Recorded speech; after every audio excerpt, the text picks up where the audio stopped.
Amara stared at the sign-up sheet on the auditorium door, her fingers trembling as they hovered just above the paper. Her name was already there, scrawled in messy handwriting, proof that she had agreed to do this. Open mic night. The words looked heavier now than they had a week ago when her best friend Layla had dared her to put her name down. "You've got fire in your voice, girl," Layla had said, grinning. "Let the world feel it." Amara had smiled, not believing that she'd actually go through with it, but now, standing outside the heavy red door of the school auditorium, her legs felt like they didn't belong to her. A lump formed in her throat, and her heartbeat echoed in her ears like a warning drum. She clutched her worn notebook tighter. The edges bent, and the pages filled with scratched-out lines and underlined verses. Her poems weren't for anyone. They were her secrets, her healing, her survival. Words she whispered into her pillow when no one listened. Words she repeated to herself when walking past kids who giggled too loud behind her back. Words that stitched her together when the world tried to rip her apart. But tonight, they'd be out in the open. Her voice, once dismissed as too loud, too ghetto, too much, would be center stage. She took a step inside. The auditorium buzzed with noisy students laughing, texting, slouched in chairs, chewing gum, passing jokes. The microphone stood alone under the spotlight, small and menacing. The host was already calling out the first name, a boy with a guitar strumming some half-familiar song. He got polite claps. Then a girl sang a pop ballad. Then another student performed a comedy skit that had the crowd roaring with laughter. Amara sat quietly in the middle row, notebook on her lap, her back straight, eyes on the stage but mind far away. She remembered last year's assembly when she froze trying to introduce a Black History Month speaker. Her voice had cracked, and someone in the front row had muttered, "Can't even talk right." She never told anyone that after that moment, she stopped volunteering for anything. She shrank in class, even though she had the answers. She laughed off comments that cut deep. Tonight was about undoing all that. Maybe. Then the host cleared her throat. "Next up, Amara James." A wave of silence hit her harder than any applause. Her chest tightened. Her fingers dug into the notebook. She heard a whisper behind her. "Oh, it's her. This should be good." A few students chuckled. She rose slowly. 1 step, 2 steps. The stage was only 10 feet away, but each inch felt like a mile. She felt every eye turn to her. She could feel the judgment. Her skin, her hair, her nervous walk, all of it felt too exposed. She reached the mic and adjusted it slightly. She opened her notebook. The first page stared back at her. She took a deep breath and opened her mouth. "Hi, I'm Amara." The words came out soft, uncertain. The crowd wasn't silent, they laughed. Not everyone, just enough to be sharp, enough to sting. Her shoulders tensed, her throat tightened. A boy in the back whispered just loud enough. Did she forget how to talk? Amara froze, her fingers clenched around the notebook. She felt the familiar panic creeping in. Her eyes scanned the crowd. She saw Layla sitting in the far left corner, giving her a thumbs up, mouthing, "You got this." But the rest of the faces didn't look kind. They looked amused, like they were watching a show, a mess, a joke. She looked down. She could walk away. No one would blame her. Most would probably be relieved. But then she remembered something her mom told her a week ago. "Baby, your voice is a weapon. Don't let anyone make you fear your own power." That was the night they had dinner together on the small couch, watching old slam poetry videos. Her mom had smiled so big when Amara read her latest poem out loud. "This is your light," she said. Amara lifted her head. Her heart was still racing. Her voice might shake, but she wouldn't run. Not again. She cleared her throat. "I wrote this for the girl I used to be, and still am." That quieted some of the murmurs. A few eyes actually turned with curiosity. She began to read, "Black girl in a white room, voice low, head down, just trying to fit in a desk. Too small for dreams, this big." Her voice was slow, unsure at first, but the rhythm started to catch. Her tongue remembered the pace. Her hands stopped trembling. As she reached the second stanza, something changed. The poem wasn't coming from her mouth. It was coming from her chest, from the bruised places she never let people see.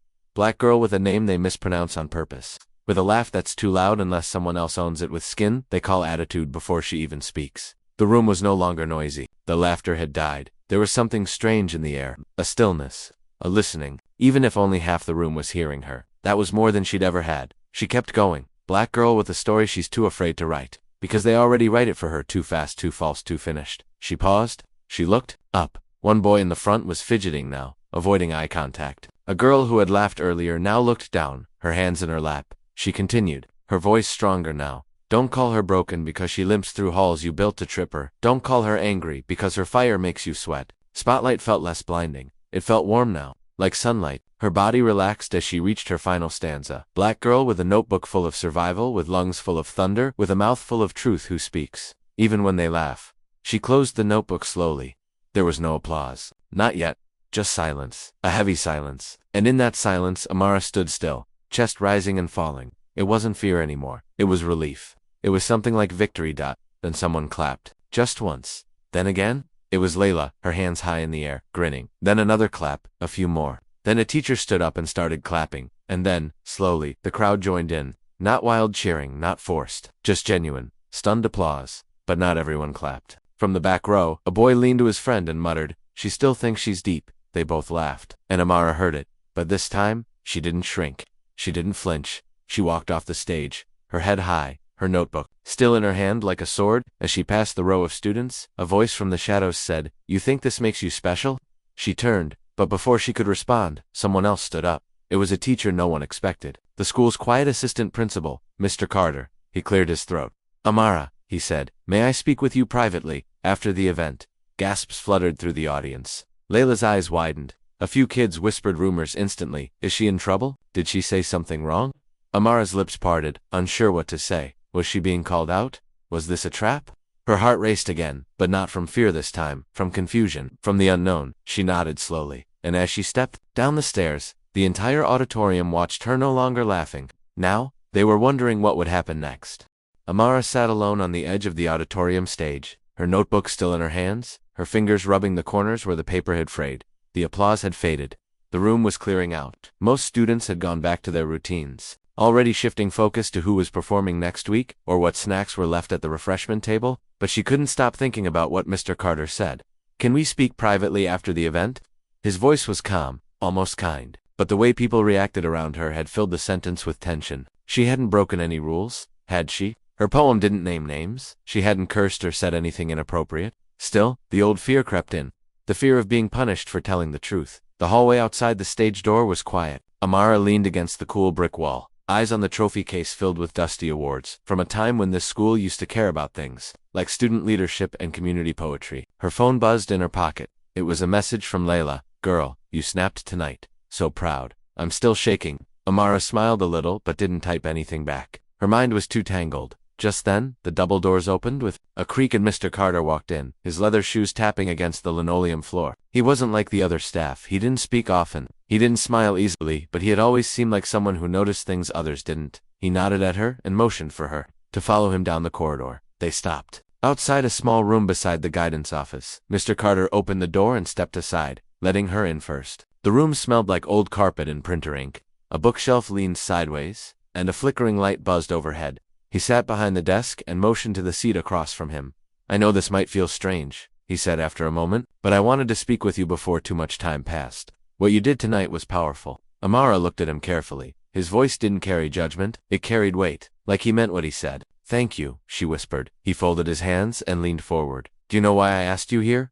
She shook her head. "Because that wasn't just poetry. That was something deeper. You've got a gift, Amara, but I also recognized something else. Pain. Experience. A voice that doesn't come from textbooks." She didn't know how to respond. She'd never heard a teacher speak like that. "Not to her," Mr. Carter continued. "Years ago, before I became vice principal, I taught English and coached speech teams.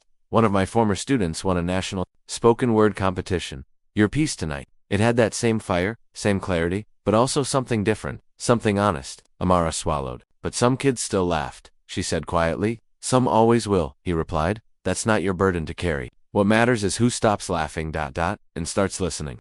Then he reached into his desk drawer and pulled out a worn-out flyer. The edges were curled, and it looked like it had been printed years ago. "There's a regional youth poetry slam in 3 weeks. High school level, teams and solo categories. I haven't coached in a while, but I want you to enter." Her heart thudded. "Me, you," he said firmly. "You've got 3 weeks. I'll help you. But this will take work. More than reading off a page." She blinked. "But people here, they don't even think I belong on stage." He looked at her straight. "That's why you belong on that stage." She hesitated. "What if I mess up?" His voice softened. "Then you get up again, and you do it louder." Amara stared at the flyer. Slam poetry, a competition. Real poets, real pressure. She had just barely survived tonight. Could she really do this? She tucked the flyer into her notebook and nodded. Slowly, "Okay." By the time she left the room, the halls were dark. Her footsteps echoed as she walked toward the back exit. Outside, Layla was waiting by the bike rack, arms folded. "Took you long enough?" She grinned. What did he want? Amara showed her the flyer. Layla's eyes widened. "Girl, you'd better say yes." "I already did," Amara said, "but I'm scared." Layla put a hand on her shoulder. "Good fear means it matters. That night at home, Amara sat at her desk staring at a blank page. The words didn't come as easily now. This was different. This wasn't hiding in her notebook. This was real. She wrote and erased, wrote and tore out pages. She thought about what it would mean to win, and what it would mean to lose. And somewhere in that quiet battle with the paper, a new poem started to take shape. Over the next few days, Mr. Carter kept his word. He met her in the library after school. He gave her exercises, reading out loud with emotion, breathing techniques, body language. At first, Amara struggled. She kept shrinking her voice. She mumbled. She looked at the floor too much. Mr. Carter was patient but honest. Amara, you're holding back. I'm not trying to, she insisted. You are. You? I still think you need permission to be powerful. That line stuck with her. She carried it home, to dinner, to bed. Permission to be powerful. It haunted her. And then, it started to push her. At lunch, she practiced in empty classrooms. At night, she read her pieces out loud in her mirror. Layla recorded her on her phone and made her watch herself. It was torture. She hated her voice, her face, her pauses. But she kept going. Then, one afternoon, something changed. She stood in the library, reading her latest piece. Mr. Carter stopped her midway. Again, he said. But this time, say it like you believe it. Say it like it saved your life. She took a breath, then read it again. And this time, her voice shook the room. Mr. Carter didn't smile. He nodded, like he'd expected it all along. Amara walked home that day with her head a little higher. But outside the school gates, she bumped into someone she didn't expect. Evan, the same boy who had laughed at her during open mic. The same one who muttered comments when she walked by in the halls. He looked surprised to see her. You training for the Oscars or something? She froze. He smirked. You know none of that poetry stuff is real, right? It's just noise. Amara wanted to say something, but the words jammed in her throat. She could win a slam competition but couldn't shut up one boy. Her hands clenched into fists. Devin laughed and walked away. That night, her new poem started with, They laugh because they see thunder in my throat and mistake it for thunder that's afraid to strike. She didn't tell Mr. Carter about Devin, not yet. But his voice echoed in her ears every time she practiced and she used it. She turned it into fire. 1 week passed, then 2, the day of the regional poetry slam arrived. Amara sat backstage with 3 other students from nearby schools, all dressed sharp, voices smooth. One wore a velvet blazer. Another had a mic tattoo on his wrist. They looked like real performers. Amara looked down at her hoodie and jeans. Suddenly she felt like she didn't belong again. Then she heard her name. Amara James, you're up next. She stepped into the hallway leading to the stage. Her feet didn't move at first. Her fingers felt like ice. And then a voice whispered behind her. You got this? Mr. Carter said, his hand gently on her back. She took the first step. The lights were bright. The crowd was bigger than she'd ever imagined. Judges in the front row, cameras, microphones. Amara stood still. Her poem was burning inside her. She looked at the crowd, took a breath, and began. I was not built for your silence. I was not born to beg for space. I am not the echo of your expectations. ... Her voice rang cleared out, and as she hit the second stanza, a figure in the back of the audience stood up. It was Devin. Her voice faltered. Would she break? Or would she burn brighter? She gripped the mic and decided to roar. The moment Amara saw Devin stand in the back of the auditorium, her breath caught in her throat. The words she had prepared, practiced, and memorized suddenly scattered like birds, startled by thunder. Her hands gripped the microphone tighter. As her heartbeat raced faster than her thoughts, he wasn't supposed to be here. She had pictured so many people in the audience. The judges, Mr. Carter, strangers who didn't know her story, but not him. Not the boy who made her feel invisible every time she passed him in the hallway. Not the boy who mocked her voice and called her try hard under his breath. Her chest felt tight. The light was too hot. The silence in the auditorium stretched longer than she expected. Then a soft cough from the front row broke the stillness. And Amara remembered where she was. She glanced at the judges. One of them, a woman with curly hair and deep brown eyes, gave her a small nod. It wasn't sympathy. It was challenge. You started this. Her eyes seemed to say, finish it. Amara took a deep breath. She looked past Devin, past the fear, past the shadows in her mind that still whispered that she didn't belong here. And then she let the poem speak. I was not built for your silence. I was not born to beg for space. I am not the echo of your expectations. I am not the pause between louder voices. I am the storm you hoped would stay quiet. Her voice was steady now. Each word hit with more strength. She no longer saw faces. She felt the rhythm rise inside her like a wave she had waited her whole life to ride. You mock what you fear, and you fear a girl who sees through laughter that cuts in eyes that don't meet hers. You fear the sound of her healing because it reminds you of the wounds you never had to carry. There was no laughter this time, not even a whisper. Every person in the room was watching her now, not because they doubted her, but because they couldn't look away. I've learned to stand where shadows tried to bury me, learned to sing, with a throat still sore from screaming, learned to speak not because you asked, but because I refused to be erased. A hush followed her final line. Not a breath in the room. She closed her notebook slowly, placed it at her side, and let the silence hold for just 1 second longer than comfort allowed. And then, applause erupted. This time it was thunderous. It came like a flood. Students, judges, teachers, and even performers who were waiting their turn. Amara blinked as she looked out at the sea of clapping hands and smiling faces.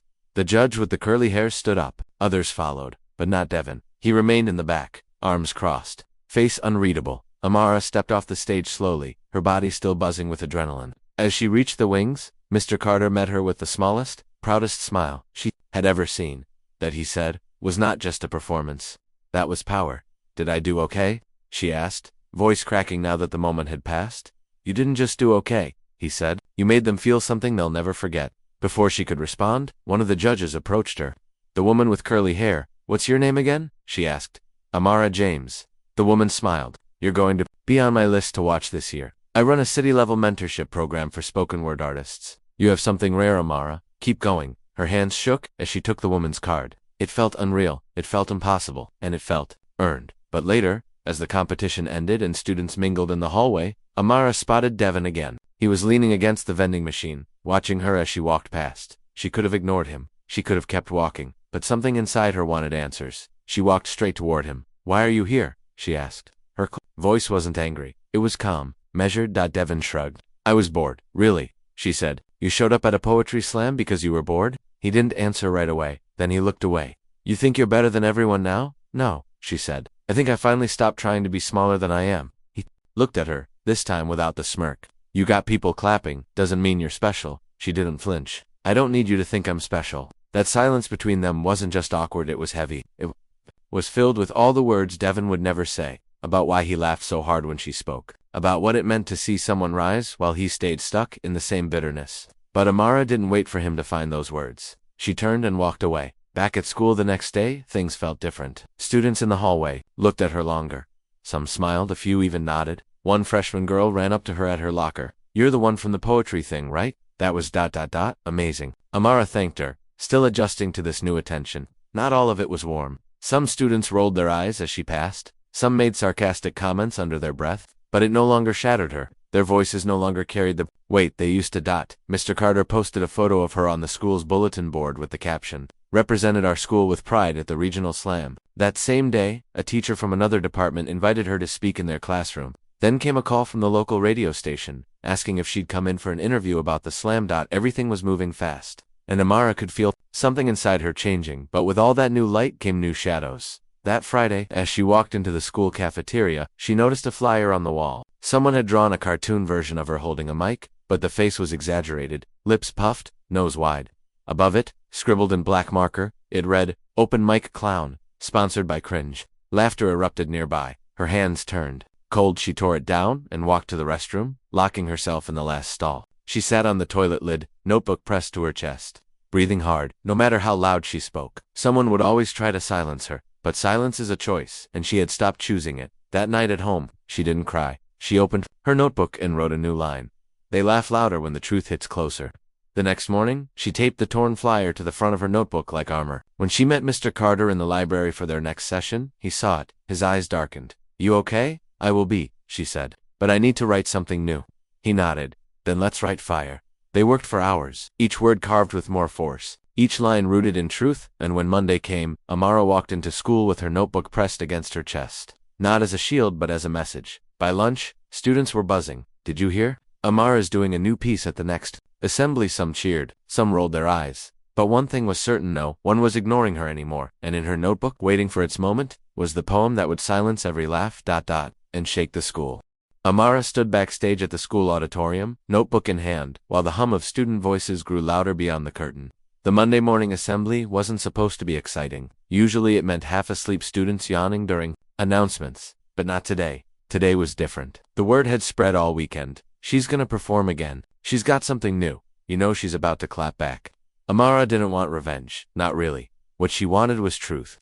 What she wanted was to walk into that light and speak like someone who had never been silenced. She could feel her heart thudding in her chest. But it wasn't fear anymore. It was energy. It was purpose. Mr. Carter stood beside her, arms crossed, face calm. You don't have to prove anything, he said. You already did that. Amara nodded. But she knew this performance mattered more than the last one. At the slam, she was a surprise. Here, She was expected to show up and shake the room again. And that pressure wasn't small. Somewhere inside her, the voice of doubt still whispered, what if they don't care this time? What if they laugh louder? The host called her name. Please, welcome Amara James. Applause. Not sarcastic, not wild, just steady, solid. She walked out into the light. The auditorium was packed, teachers lining the walls, students whispering, phones recording. She reached the mic, opened her notebook, and paused. This piece, she began, is not just for the people who tried to embarrass me, but for the ones who felt embarrassed to speak. Her voice rang clear. The murmurs stopped, eyes turned forward. It's called for the girl who ate lunch alone, she began. She sat back, corner tray, cold eyes lower, surrounded by noise but felt like a ghost. They didn't see her, but they saw enough to judge. She laughed sometimes, but never loud, not because she wasn't funny, but because she wasn't safe. The silence in the room was different now. It wasn't mocking, it was listening. She continued. They called her names not to her face, because cowards are loudest in corners and cruelty never asks permission. They joked about her hair, her voice, her silence, as if none of it mattered because she didn't to them. Amara's voice was steady. Every word landed like a drop of ink on fresh snow, visible, undeniable, permanent. But she had a journal filled with poems. Nobody knew she had scars you couldn't see. She had dreams that didn't shrink when they called her small. She was the girl who ate lunch alone but tasted every second of survival. There was a pause, then a few gasps. Someone in the back whispered, is she talking about herself? Amara looked up. She didn't answer with words. She answered with her next verse. I wrote this for every girl who was told you're too dark to be pretty, too smart to be liked, too loud to be loved. I wrote this so they'd know the shame isn't yours, it never was.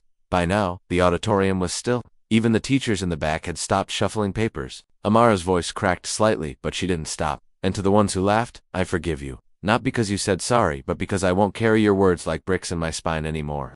A few students lowered their phones. Some were visibly uncomfortable, and some surprisingly were crying. Amara stepped back from the mic, closed her notebook, and looked out at the crowd. I'm not the girl who eats lunch alone anymore, she said. And even if I was, I'd still be full. The room exploded in applause, louder than last time. This wasn't polite clapping. This was real, raw, emotional. Students rose to their feet. Even teachers joined in. But somewhere in the second row, Amara noticed a girl with glasses sitting frozen. She wasn't clapping. Her hands were shaking, her face pale. Amara had never seen her before, but the girl's expression said something Amara couldn't quite read: shame, or sadness, or maybe recognition. After the assembly, Amara stepped out into the hallway, where a crowd had formed around her. Some students high-fived her, others hugged her. Layla pushed through and squealed, girl, you gave me chills. Even the vice principal came over to say, you've given this school something to think about. But Amara's eyes kept drifting to the girl with glasses who now stood alone by the lockers. No one was talking to her. No one had even noticed her. Amara walked over. Hey, she said.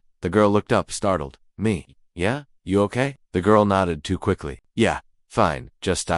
Yeah. You sure? There was a pause. I used to be that girl too. The girl finally whispered, lunch alone. Notes in a journal. I didn't think anyone saw me. Amara smiled gently. I did. The girl looked like she might cry, but instead, she pulled out a small paper from her pocket. I wrote something too. It's dumb, but maybe you'd want to read it. Amara took the paper. It was a short poem, clumsy, but honest, raw, full of heart. This isn't dumb, she said. It's beautiful. The girl smiled, her eyes wet. Thank you.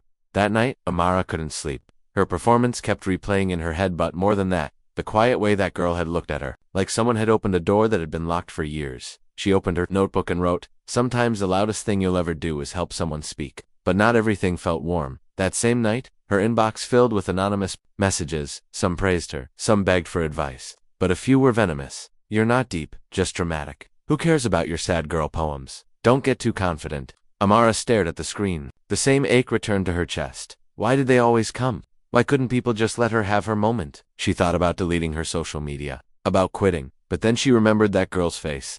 The way her hands shook, the way she smiled when someone finally saw her, and Amara knew this wasn't about her anymore. The next day, she went to Mr. Carter with an idea. I want to start a club, she said.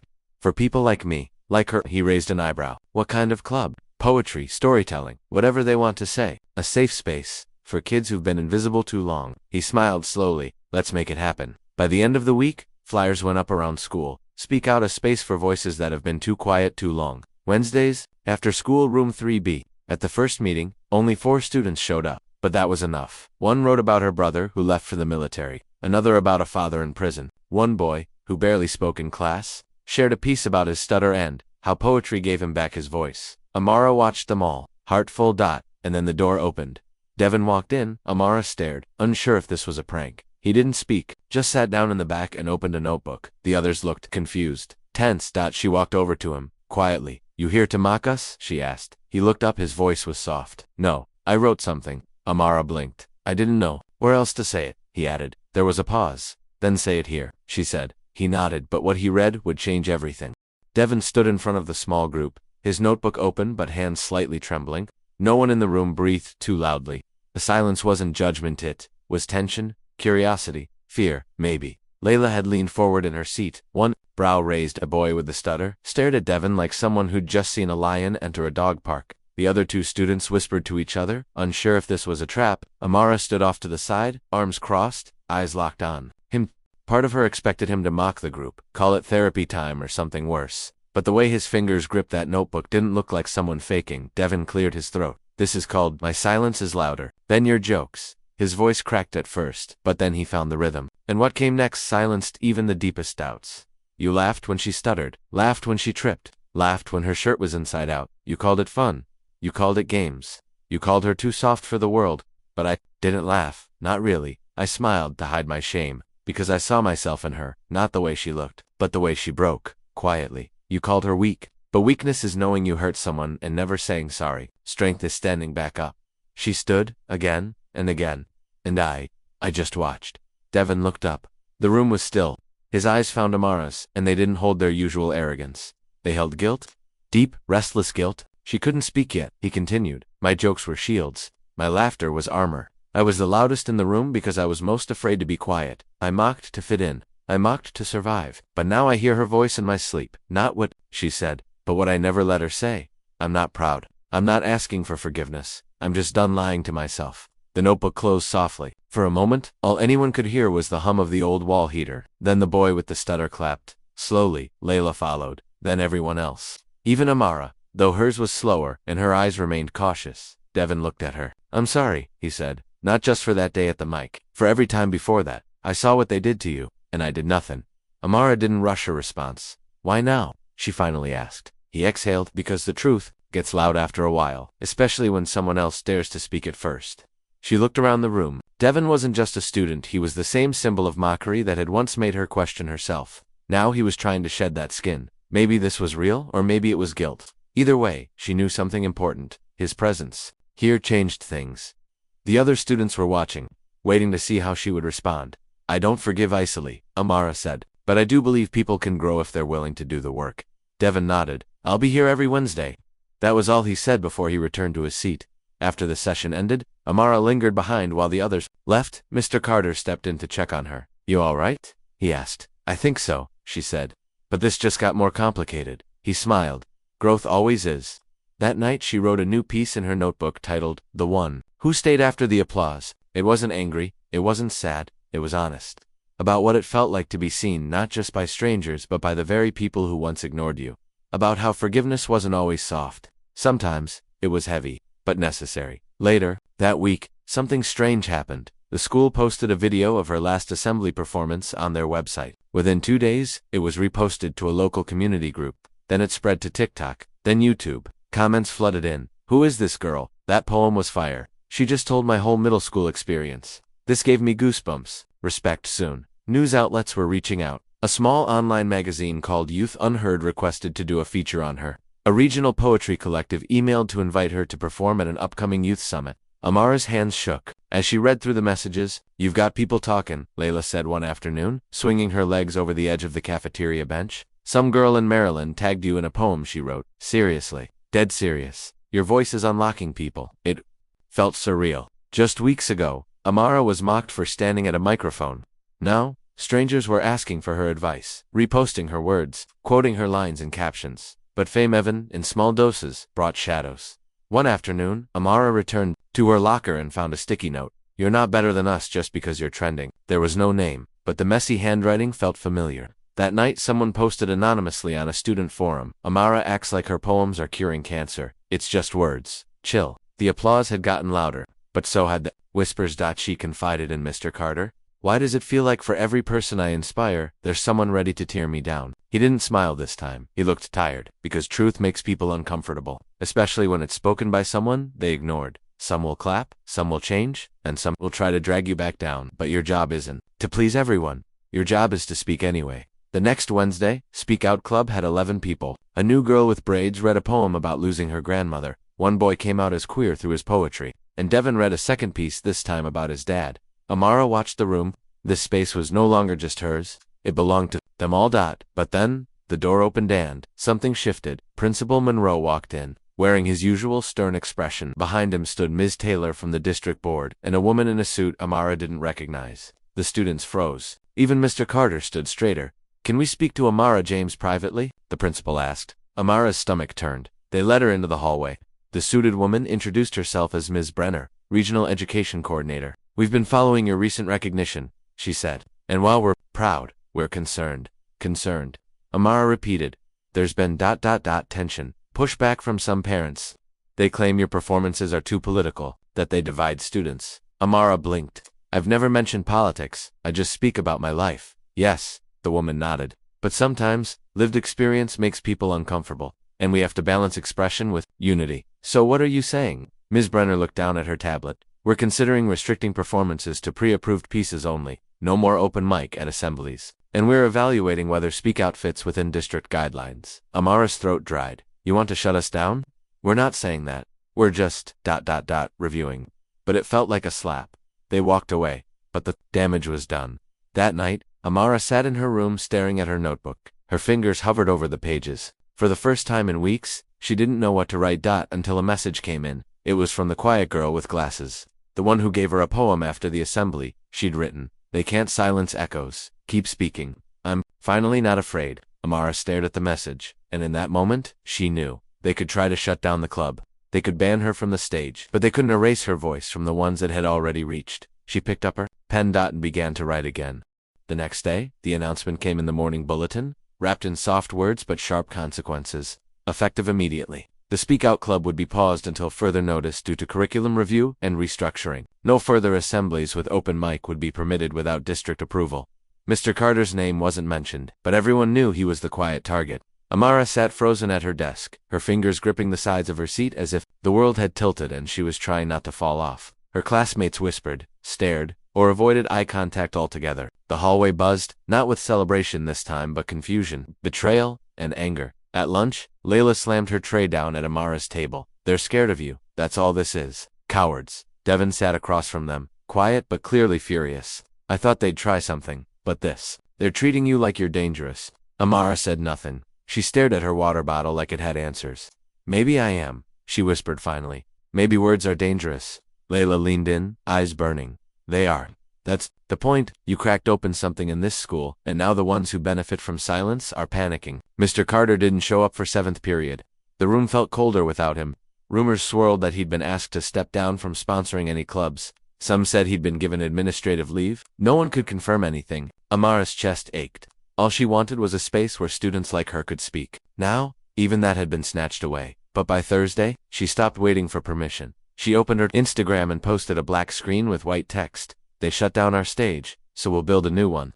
Below it, she wrote, "Meet in the student parking lot Friday at 4 p.m. Bring your voice. No school logos, no names. Just the message." It was reposted 50 times by noon. A senior made a TikTok about it, narrating Amara's poem over slow piano music. By the next morning, over 300 people had seen the invite. By 2 p.m., staff started asking questions. By 3:30, Principal Monroe issued an all-call. "All students are advised to head directly home after school today. No unauthorized gatherings will be tolerated." But by 4:07, the student lot was full. Not just students, teachers, alumni, local poets. A few parents, even people Amara didn't recognize. Someone brought a mic and a small speaker. Another set up a table with water bottles and handmade signs. A girl from the AV club brought lights. Layla climbed onto a bench and waved Amara. "Over, it's your show," she said. "Take the mic." Amara's hands trembled, but she stepped forward. She took the mic. She looked around. Over 100 people watched her, eyes wide, shoulders tense. She exhaled.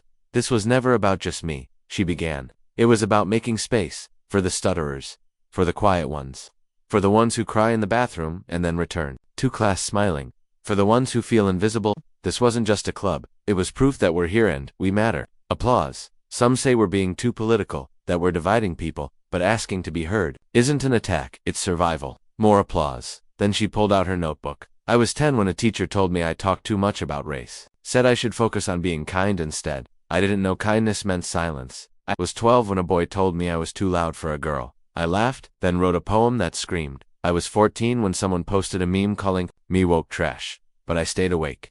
Because sleeping means letting lies survive. I am not sorry for my words. I am sorry it took this long to speak them out loud. Cheers now. Real ones, fists in the air. Some clapped, some cried. Amara saw Devin wiping his eyes.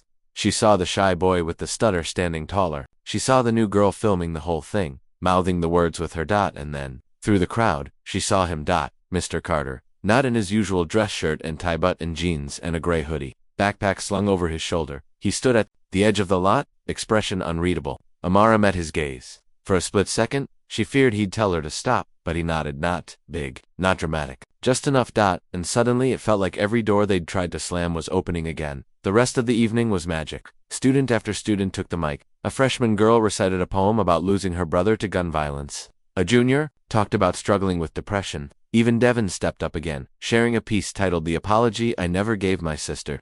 Layla sang something soft and powerful. The crowd stayed even as the sun dipped low, but as the lights dimmed and students started packing up, 2 school security officers approached. We've been instructed to clear the area, one said gently. Are we being punished? Amara asked. The taller officer looked uncomfortable. No, but we've been told to take names. A quiet fell again. Before anyone could speak, a woman stepped out of the shadows. It was Ms. Martinez, the town's mayor. I'll take responsibility, she said, stepping forward. They have the right to be here. And if you're taking names, you can start with mine. The officers hesitated, but the taller one nodded.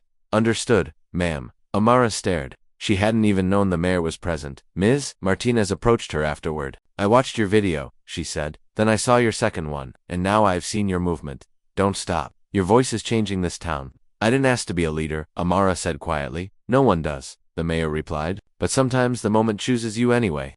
That night, Amara received a message from a Chicago-based nonprofit offering to sponsor a citywide youth poetry contest with her as the opening speaker. Her eyes widened as she read it twice. Then, a third time, she ran to her mom, breathless. But even in that joy, part of her feared the school's next move. And she was right. On Monday, Principal Monroe summoned her to the office. He didn't look angry. He looked tired. You've made your point, he said. I wasn't trying to make a point, she replied. I was trying to be heard. He looked at her, then down at a stack of papers. There's pressure coming from the district, the board, some parents I know. They're asking that we consider disciplinary action for what? Amara asked.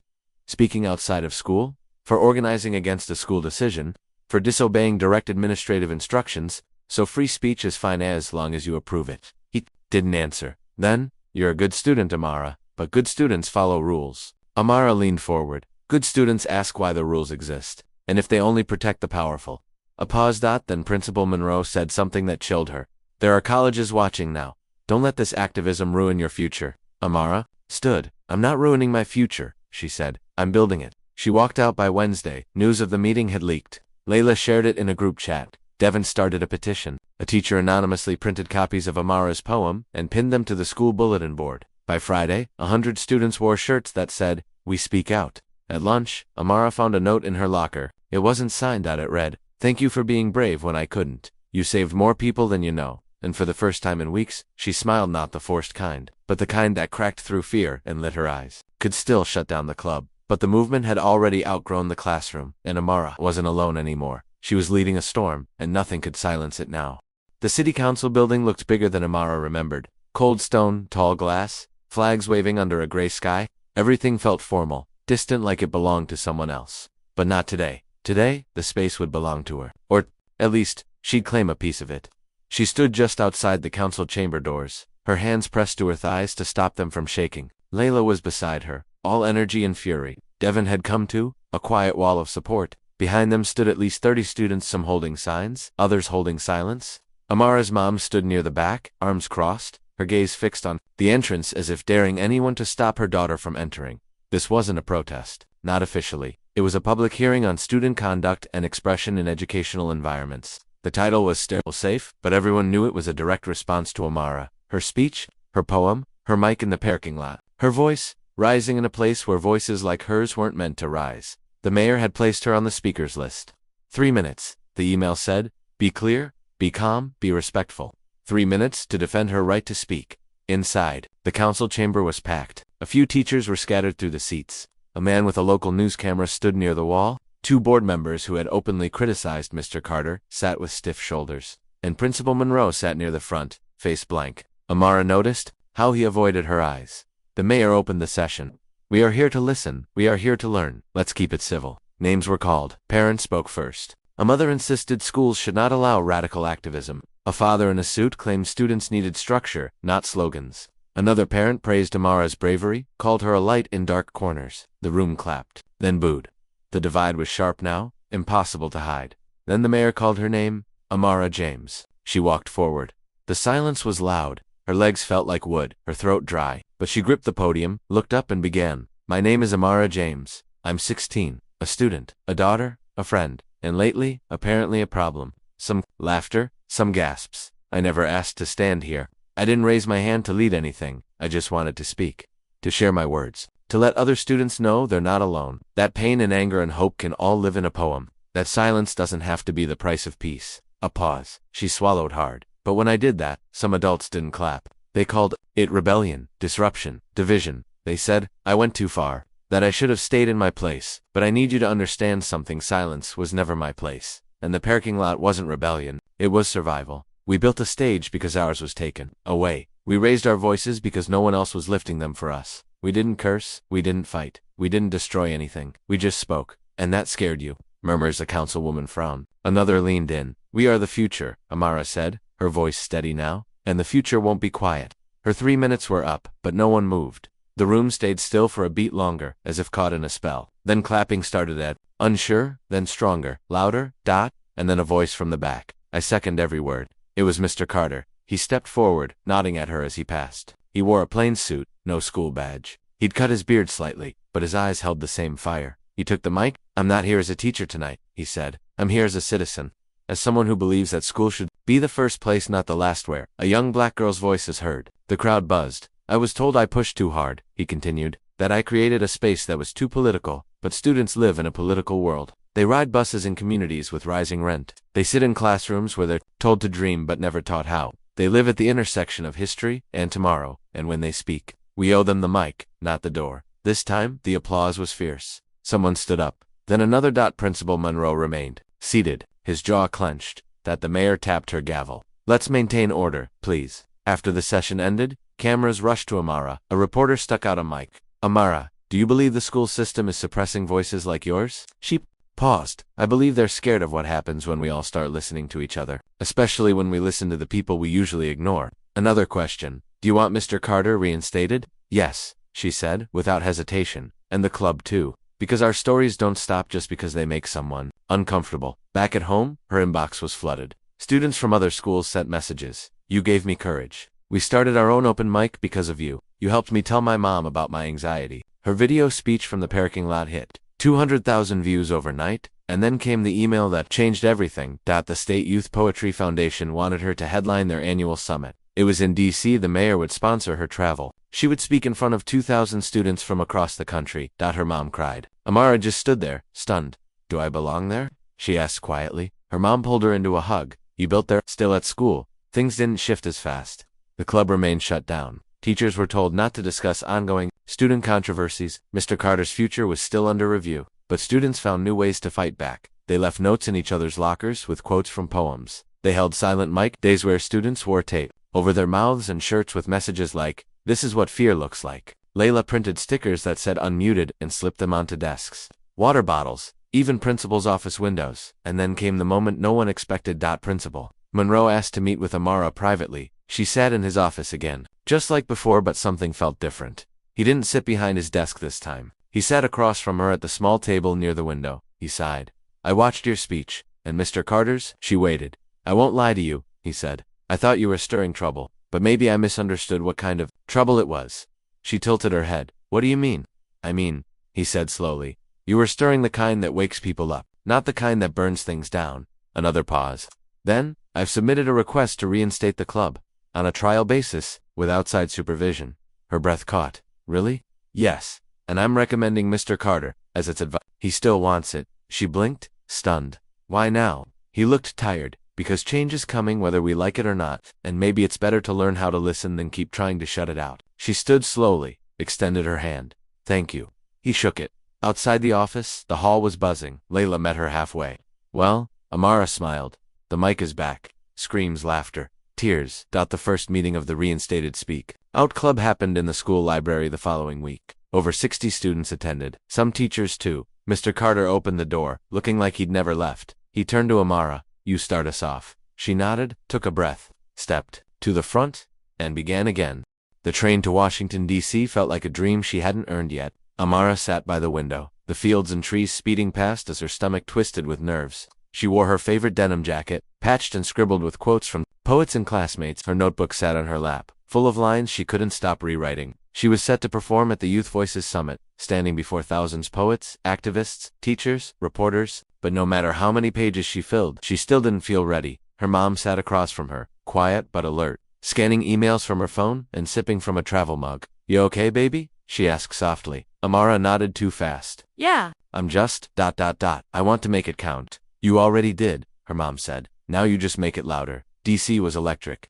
The city buzzed with traffic and heat. Bright banners of the Youth Voices Summit hung outside the hotel. The ballroom was massive, lit with soft gold light. The stage framed by velvet curtains and digital screens showing rotating photos of past speakers. Amara's face was on the screen, now just a still from her viral parking lot speech. When she stepped into the green room, her mouth went dry. Students were pacing, reciting verses under their breath. One girl from Oakland wore a crown of sunflowers and painted her arms with black ink poetry. A boy from Houston strummed a guitar with trembling fingers. A volunteer handed Amara a badge. You're our headliner, the woman said. You go last. Bring it home. Amara smiled weakly. No pressure. Backstage, she found a quiet corner. She pulled out her notebook, flipped past poems, scratched out saws, doodles of broken microphones, and fists in the air. She stopped at the latest version of her poem. It didn't rhyme. It wasn't fancy, but it was real. I speak because I can't sleep in silence anymore. Because my skin writes history in places textbooks ignore. Because my voice is not a guest, here it's the architect. When they called her name, the crowd roared. She stepped onto the stage, heart pounding, lights in her eyes. She could barely see the audience, but she felt them. The air was thick with listening, and then she spoke. She didn't read the poem, she became it. Her voice climbed and broke and healed again in 3 minutes of fire. When she finished, the silence was deafening, and then came the eruption. Cheers, applause, stomps, tears. People stood, clapped over their heads. Some students chanted her name. Backstage, a news producer rushed up to her. We need to get you on our morning show, he said. Your story, it's the kind of light we need right now. That night, she trended online. #Speak. Celebrities retweeted her clip. A senator quoted her in a speech. Her inbox exploded. Her follower count tripled. But not every message was kind. You're just a puppet. Go back to your place. Another woke snowflake ruining schools. Sit down, little girl. And then came the video. It was short, blurry, taken in the school parking lot months ago. It showed Amara in an argument with a security guard. She was defending another student, Ivan, who had been harassed for wearing a pride pin.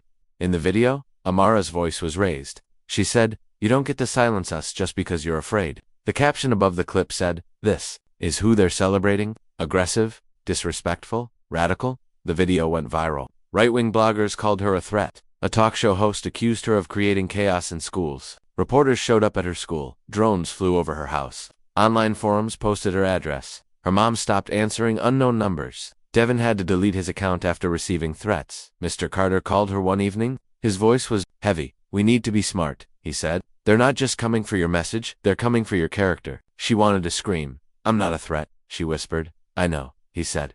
"But they don't fight fair. They're scared of your strength, so they'll try to call it violence." She started skipping school. Her teachers emailed, concerned, her friends texted every hour. Layla sent memes, poems, playlists, but even she couldn't pull Amara out of bed. She didn't eat, couldn't sleep. One night her mom walked into her room, sat at the edge of the bed, and said, "Don't let them teach you to be afraid of yourself." Amara looked at her, eyes wide. "But what if they're right? What if I'm too much?" Her mom took her hand. "Then the world better get ready, because you're just getting started."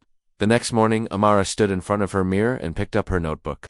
She tore out every poem she had ever doubted. She started fresh. The new poem was angrier, sharper, and more honest than anything she'd ever written. It began, "I am not your student of the month, not your polished poster child. I am the static between your broadcast, the glitch in your system, the storm you tried to name girl, and silence with gold stars." She recorded herself reading it. Just her voice. Black background, no music. Posted it, and waited. Within hours, it spread. Her former principal commented, "Powerful, uncomfortable, necessary." A black congresswoman shared it with the caption, "We need more girls like her, not fewer." Even the security guard from the old video commented, "This girl spoke up when others stayed quiet. I was wrong, she was brave." By the end of the week, the school board reversed their position on student expression policies. Clubs were reinstated across the district. Students from other cities reached out, asking to start Speak Out chapters. But the most powerful moment came not online, but in the school auditorium. The principal, yes, the same one, hosted an assembly. He invited Amara to close the event. When she walked onto the stage, no one laughed. No one rolled their eyes. They stood. They waited. She gripped the mic and said, "I'm not the same girl who picked this mic up in a parking lot. That girl thought she had to earn her voice. This one knows it was always hers." The room erupted. Afterward, as she walked off stage, Layla met her with a hug, Devin with a quiet nod, Mr. Carter with tears in his eyes. But it was the little girl in the front row of 5th grade, curls bouncing, notebook clutched tight, who whispered as Amara passed, "I want to be like you?" Amara smiled. "No," she said. "Be louder." Rain fell hard against the window of the conference suite. Amara stood at the edge of the room, her hands behind her back, listening to voices in 5 different languages echo around her.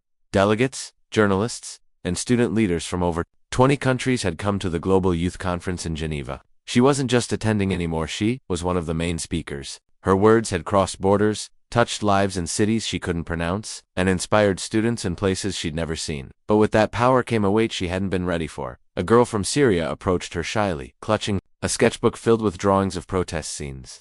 "Your poem," she said in broken English. "It gave me courage. We have no stage, but I write on my walls, on my hands." Amara smiled and hugged her gently. These were the moments she treasured, the quiet impact, the personal echoes of her voice. But behind the praise, something darker brewed. The buzz on social media was turning strange. Her last poem, "Glitch in Your System," had sparked global debate. While many called her a symbol of courage, others accused her of inciting division. News anchors twisted her metaphors into threats. One TV segment claimed she was part of an underground radical youth movement. They flashed headlines that read, "Teen Poet" or "Political Weapon." Worse still, someone had leaked her private school records. Screenshots of her freshman year report card were posted online with captions like, "Hardly genius. Just another activist built on pity." Her absences, her early speech problems, her counselor notes, everything was there, exposed. Back in her hotel room, Amara sat in silence. Her mom paced, furious. "This is illegal. This is harassment. We can sue." But Amara barely heard her. Her hands trembled. She didn't cry. She couldn't. She just stared at the blinking cursor on her laptop. What had started as poems in a notebook had become a target on her back. That evening, at the conference banquet, she wore a sleek black blazer and carried her notebook like armor. Cameras flashed. Reporters swarmed. One man pushed through the crowd and shoved a mic in her face. "Miss Amara," he said, "some people say you've become too political. Do you regret using poetry to criticize institutions?" She stared at him. Her mouth opened, then closed. "I don't regret truth," she finally said. "If truth feels like criticism, maybe the system should listen better." The room fell quiet. Then someone clapped. Then more. The moment went viral, again, but so did something else. Later that night, while scrolling through comments, she saw a familiar name trending. Mr. Carter. A tweet had surfaced with a photo of him smiling with school board members. The caption, read, "Youth activist coach exposed tied to district leadership. Did he plan her rise from the start?" Amara froze. She clicked. A blog accused Mr. Carter of grooming students into activism for his personal agenda. They shared old text messages, stripped of context. They even accused him of staging her parking lot poem. She felt sick. She called him immediately. He didn't answer. She called again and again. Finally, he messaged, "Can't talk. Under investigation. Be careful, Amara." Her breath caught in her throat. Everything she had built now threatened to collapse. The one adult who had believed in her silenced, discredited, and now all eyes were on her. The next morning, she found herself standing in front of the Geneva press panel. Dozens of journalists sat with their pens ready. Someone asked about Mr. Carter. Someone else asked if she had used her platform to push someone else's agenda. Another questioned whether her message was dangerous. She stood still, then took a breath. "No one wrote my poems but me," she said. "No one fed me lines. No one promised me fame. I wrote because I needed to breathe. I spoke because staying silent was killing me." Another reporter asked, "Then how do you explain Mr. Carter's connection?" She stared at the cameras. "You want to know the truth?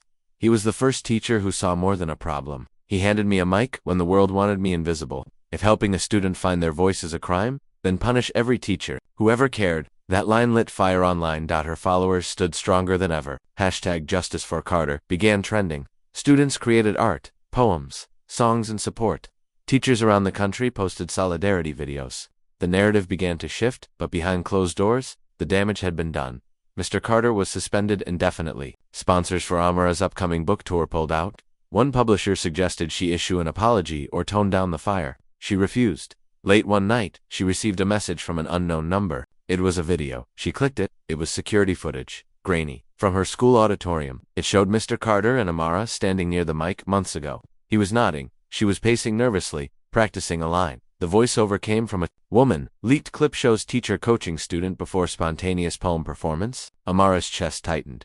It looked bad. Out of context, it looked planned. The next day, news anchors labeled her a fraud. Commentators claimed her entire journey was manufactured activism. Some even called for her to be removed from school. Came over that evening, furious.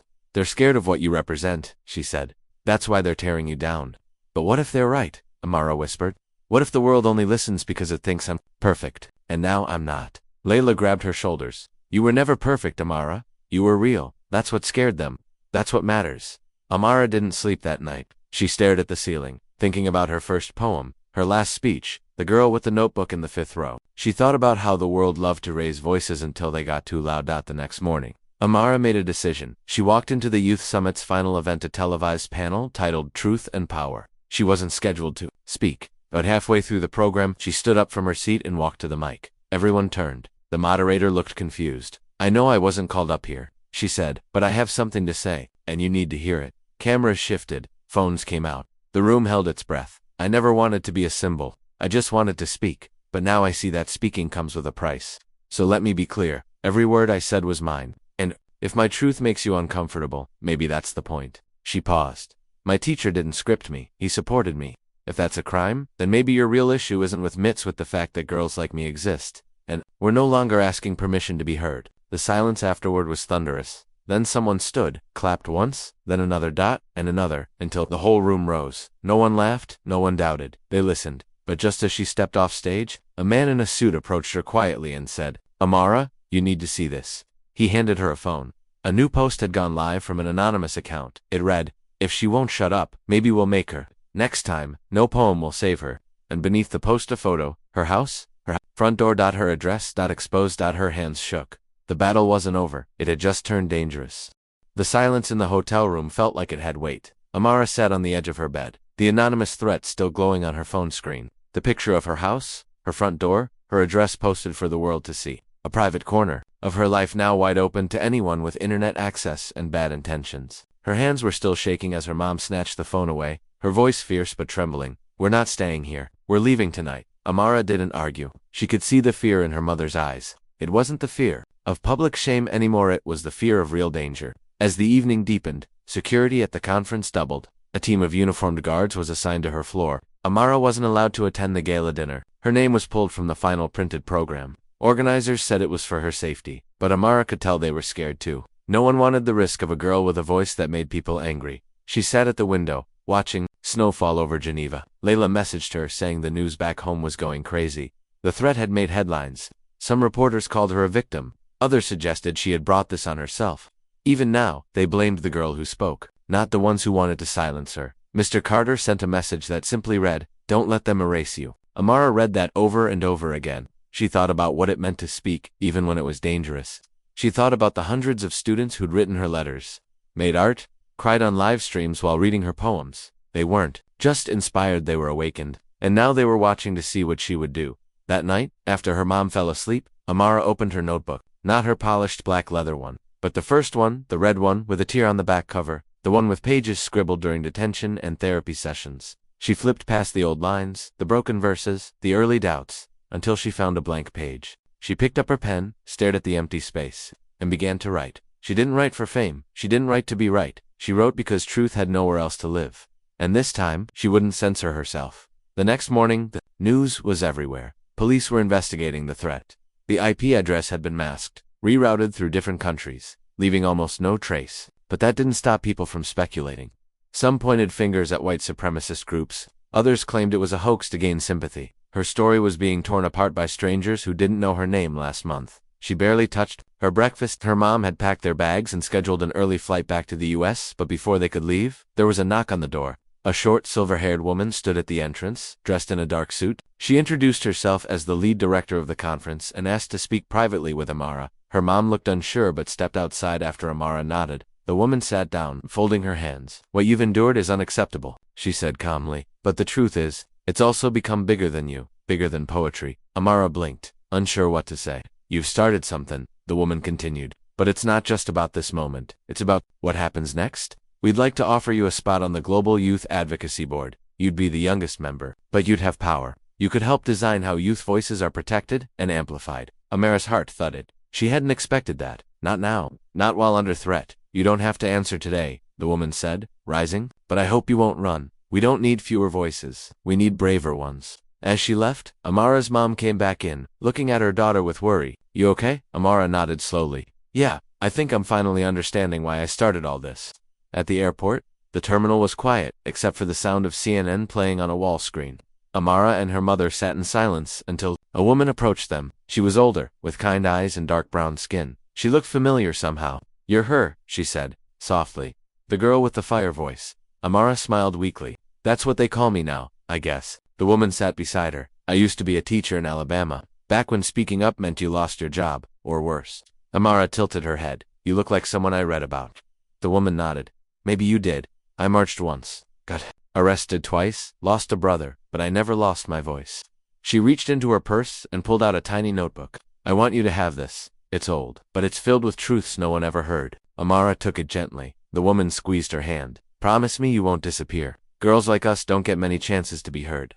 As the plane rose into the clouds, Amara flipped open the notebook. The first page read, "To speak is to survive. To speak loudly is to live free." She clutched it close. Back home, things weren't any quieter. Protesters had gathered outside her school. Half held signs that said "Free speech for students" and "Stand with Amara." The other half screamed phrases like "Keep politics out of school" and "She lied to you." Police kept both sides separated. But the noise was growing. Inside the school, Amara was met with tight security and tight lips. Some teachers hugged her, others barely looked at her. Mr. Carter's office had been cleaned out, his nameplate removed. His absence echoed down the halls. Layla walked beside Amara, her hand in hers. "They're still watching," she whispered. "Everything you do, everything you say." Amara nodded. "Then let them watch." That afternoon, instead of going to class, Amara walked to the school theater. It was empty, dark, hollow. She stood on the stage, just like she had on that first night, looking out at the empty seats. And she whispered, "You didn't silence me. You only proved how afraid you are of the truth." She pulled out her notebook, the new one, and she recorded a video, unedited, standing alone on the stage. "They threatened me. They tried to expose me. But you know what they really did? They proved my words mattered, so I'm going to keep writing. And if that scares you, maybe you should ask why a 17-year-old's poem makes grown men shake." She uploaded the video. It spread faster than any of her others. Within hours, it had 4 million views. Celebrities reposted it. Activists reacted live. And a new hashtag trended globally. #UDIDNT silence her. But that night, her mom got a call. From the school board. They wanted to meet. The next day, Amara sat in front of a long table. Men and women in suits looked down at papers, occasionally glancing at her. One of them cleared his throat. "We have reviewed the events surrounding your actions and the public responses. We believe your presence on campus is disruptive. You may continue your studies remotely, but you are no longer permitted to speak at school events." Amara stared, stunned. "You're banning me from speaking?" They didn't look up. "You're free to write whatever you wish, but not on this campus, not under our name." Mom stood up. "So she's being punished for having a voice." "We're protecting the institution," one of them replied coldly. Amara stood slowly. "You're not protecting anyone. You're just scared. Scared that one voice, one girl made more people listen than you ever could." And with that, she walked out. The sun was setting as she stepped outside. Layla was waiting with a sign that read, "She speaks for all of us." Behind her, dozens of students holding candles, silent, standing in rows. One by one, they handed Amara their notebooks. Some filled with poems, others blank pages with titles like "My Turn." Tears welled in her eyes. They hadn't silenced her. They had multiplied her that night. She got another call, this one from the United Nations. They wanted her to address their annual youth assembly, on live television, the biggest stage yet. And all she had to decide now was, would she write another poem? Or would she bring every voice with her?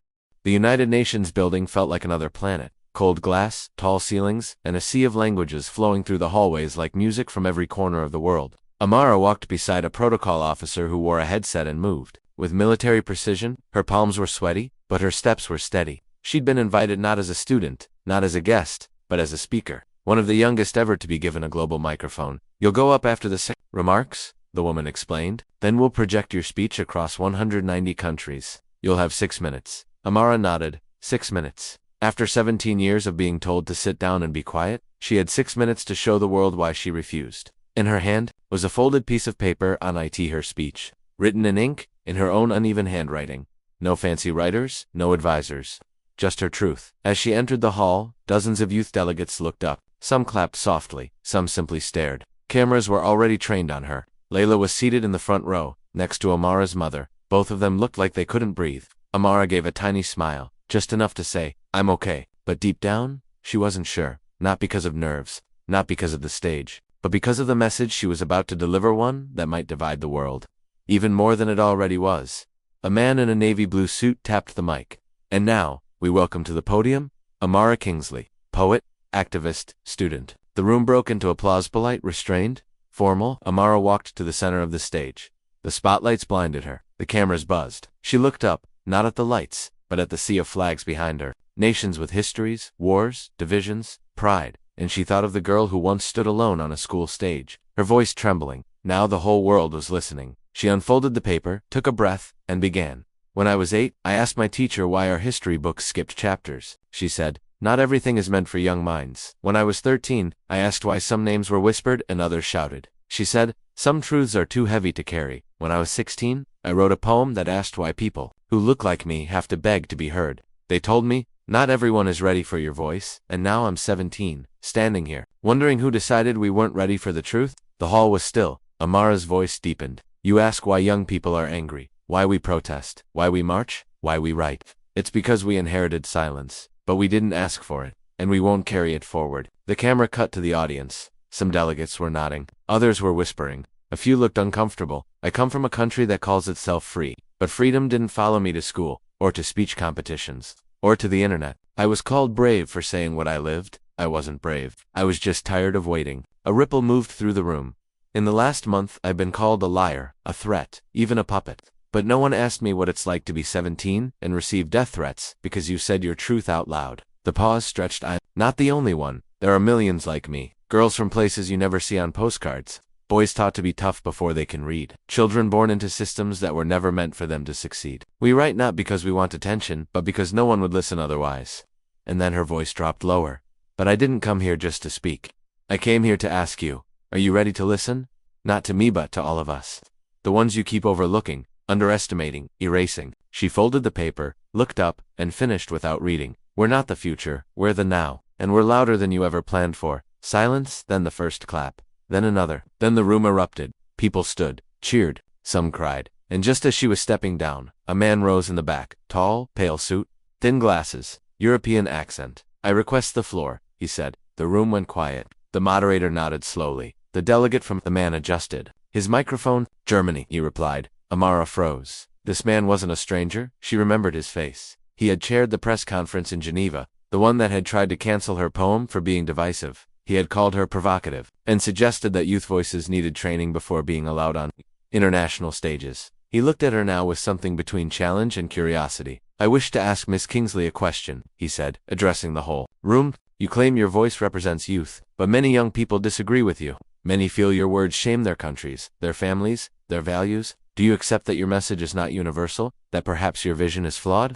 Amara didn't move. The whole room watched. She could say nothing. She could walk away, or she could finish what she started. She walked back to the mic, looked straight at him. "My vision is flawed, because I'm still growing. I don't claim to speak for everyone. I never did. But I speak for those who have no microphone. And if that makes you uncomfortable, then maybe your comfort was built on their silence." Gasps, murmurs. She didn't blink. "If we wait until everyone agrees, nothing changes. I don't need to be perfect. I need to be honest." The room stood again. This time, louder, stronger. The German delegate didn't clap, but he didn't speak again either. That night, Amara's full speech and the confrontation went viral. Over 20 million views in 24 hours. She was trending on every platform. Some called her a hero, others a threat. She received an email from her school. They had expelled her officially. No diploma, no transcript. Disruptive behavior was the cited reason. She sat on the floor of her room, tears rolling down her cheeks. But when she opened her inbox again, there were over 100 university offers from across the world. Full scholarships, poets and programs, creative fellowships, invitations to publish, and one message stood out. It was from the First Lady of the United States. Subject line, "We heard you." It read, "Dear Amara, your courage speaks louder than the hate. We'd like to invite you to the White House Youth Summit, not as a guest, but as a keynote speaker. Say yes when you're ready." With admiration, Flotus Amara showed the email to her mom, who held her so tightly she almost couldn't breathe. "You did it, baby," her mother whispered. "You turned their weapons into wings." Later that night, Amara stood by her bedroom window. Layla was on a video call, smiling. "I told you, the world wasn't ready, but you made them listen anyway." But Amara wasn't smiling, because a new email had come in, no subject, no signature, no name, just one line. "You silenced my brother. I won't forget." Her fingers trembled. Not everyone had listened. Some had been watching and waiting, and just when she thought her fight was over, a new one had begun. The morning after the email arrived, Amara didn't sleep. Her mind kept replaying the message. "You silenced my brother. I won't forget." Her body was in the room, but her spirit felt like it had been thrown into a cold, endless tunnel. The words weren't random. They were precise, personal, threatening. But who was it? Who was the brother? Was it the boy who stormed off stage after mocking her? Was it one of the influencers she unintentionally exposed? Or was it someone from higher up, someone whose narrative she had broken without even knowing it? Layla called again, her voice buzzing with nervous energy. "You have to report it," she said. "Even if it's just a troll. They can't get away with sending things like that. You're not just some student anymore. You're a public figure now." Amara hesitated. She didn't want to appear scared. She didn't want to feed into the image of being a victim. But this wasn't about fear. It was about protection. She forwarded the message to the cybercrime division handling her previous hate mail. Within hours, she received a call. "This wasn't sent from a random IP," the officer said. "It was routed through a private server in DC, encrypted, masked, but not amateur. Whoever did this knew what they were doing. We flagged it, we'll monitor." Amara nodded, her throat dry. Something about the way he said "not amateur" made her stomach twist. It wasn't just someone angry. It was someone powerful. Someone watching. 2 days later, Amara landed in Washington, D.C. for the White House Youth Summit. Her mother was with her, holding her hand as they walked through Secret Service lines and security checkpoints. Reporters shouted her name outside the gates. Camera flashes lit up the early morning sky. A girl who had been laughed at for speaking too slowly had now become the headline of the world's largest democracy. But behind every cheer, she felt a shadow. Inside the East Room, chairs lined the walls. Flags stood like silent guards. The First Lady welcomed Amara with a hug. "You've shaken the world," she whispered. "Now help us rebuild it." Amara's eyes softened. For once, someone in power wasn't asking her to shrink. They were asking her to lead. When she took the stage, it felt different this time. Bigger, yet quieter. This wasn't a performance. This was a moment. "I don't come from privilege," she began. "I don't come from legacy. I come from a living room with peeling paint, a single mom, and borrowed dreams. And yet I'm here because someone listened. Because someone refused to ignore me. Let that be a lesson. No system is too strong. No silence is too permanent. The mic belongs to whoever dares to pick it up." The room roared. Later, as cameras flashed and leaders offered handshakes, a young woman approached her quietly. Blonde hair, military pin on her jacket. She handed Amara a note and said only 2 words. "Be careful." The note was handwritten. It read, "There, not done. You're standing on bones they thought were buried. There's more beneath the surface. Don't trust the applause." Amara stared at the woman, but she was already gone, disappeared into the sea of officials. Her pulse quickened. The warning wasn't a surprise. Deep down, she knew this was never just about poetry. It was about power, systems, secrets. That night, Amara stayed at the government-assigned hotel, guarded and monitored. Her mother tried to distract her with jokes and food, but Amara's mind kept drifting. She turned on the news. The headlines praised her, but the comment sections told a different story. "She's being used. She's just a child. She hates her country. Take her down." Then came a breaking segment. Whistleblower. Leaks private school documents. Amara Kingsley accused of cheating. System to gain attention. The screen flashed emails. Edited text messages clearly fake, but convincing enough to sow doubt. Her inbox exploded. Her phone froze. Her sponsors began pulling back. Interviews canceled. Podcasts postponed. The same cycle build them up, tear them down. Amara sat on the edge of the bed, holding her breath. "This is what they do," her mother said quietly. "They twist your story so it stops being yours." Then the phone rang. Unknown number. Against every instinct, she answered. "You've gone too far," the voice said. "Back down, or we'll unearth things even your mother doesn't know." Click. It was the same voice as before. Cold, calculated, measured. She dropped the phone. Her mom picked it up, shook her. "We can walk away from this. Right now, I'll book a flight back. You've done enough." But Amara looked at her, calm now. Her fire wasn't out. It was just getting clearer. "No," she whispered. If they're afraid of my words, Then they must know how powerful they are. The next day, Amara walked into a press room filled with flashing cameras. Her legal team advised her to stay quiet, but she looked directly into the first lens she saw and said, "I know some of you are trying to end my story, but I am not a story, I am a storm." She paused, and storms don't wait for permission. She pulled out a folder. These are the unedited files. My grades, my records, my correspondence. Unlike some of the lies being spread, this isn't fiction, it's fact. I have nothing to hide. She handed the folder to the press coordinator. Then, she pulled out something else, a flash drive. "And this," she said, her voice sharper, "is the research we've been collecting. Messages from other youth who've been harassed, silenced, discredited. You want to talk truth? Let's make it loud."